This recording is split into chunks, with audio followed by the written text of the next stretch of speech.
مفاجأة، الاتحاد المغربي ما زال يحاول إقناع نجم برشلونة لامين يامال بترك إسبانيا. يسعى الاتحاد المغربي لكرة القدم برئاسة فوزي القجع محاولاته الحثيثة لإقناع لاعب برشلونة الإسباني لامين يامال اللاعب الشاب الذي يلعب في صفوف برشلونة للانضمام إلى صفوف أسود الأطلس في المستقبل بدلا من الانضمام إلى المنتخب الإسباني. يامال الذي ولد في إسبانيا من أب مغربي وأم من غينيا الاستوائية يملك الخيار بين تمثيل إحدى البلدان الثلاثة بناء على جنسيته المزدوجة، ووفقا لقوانين الفيفا يمكن للاعب ذو الجنسية المزدوجة تغيير الفريق الوطني الذي يمثله ما دام لم يشارك في 3 مباريات رسمية أو ودية، أو إذا قضى 3 سنوات دون المشاركة مع المنتخب الوطني الذي انضم إليه لأول مرة. وفقا لتقرير نشرته صحيفة آز إسبانيا يعتبر استبعاد اللاعب يامال من المشاركة مع المنتخب الإسباني مرة أخرى خلال التوقف الدولي الحالي فرصة جديدة للمغرب لمحاولة إقناع اللاعب شاب بالانضمام إلى صفوف منتخب أسود الأطلس. وكشفت الصحيفة أن الاتحاد المغربي مستعد لتقديم عرض مالي جذاب لليامال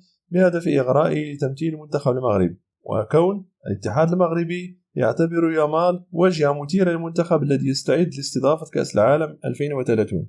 يشار إلى أن يامال شارك مع المنتخب الإسباني خلال فترة التوقف الدولي السابقة، حيث سجل هدفا في الفوز على منتخب جورجيا بنتيجة 7-1 في إطار التصفيات المؤهلة لبطولة يورو 2024. وما رأيكم فيما نشرته جريدة آس عن كون الاتحاد المغربي ما زال مستمرا في محاولته لإقناع اللاعب يامين يامال بتمثيل المنتخب المغربي؟ هل يستحق فعلا اللاعب كل الجهود التي يقوم بها الاتحاد المغربي لجلبه وإقناعه باللعب لأسود الأطلس؟ اتركوا لي آراءكم في التعليقات ودمتم سالمين. لا تنسى الاعجاب بالفيديو والاشتراك بالقناة مع الضغط على الجرس ليصلك كل جديد.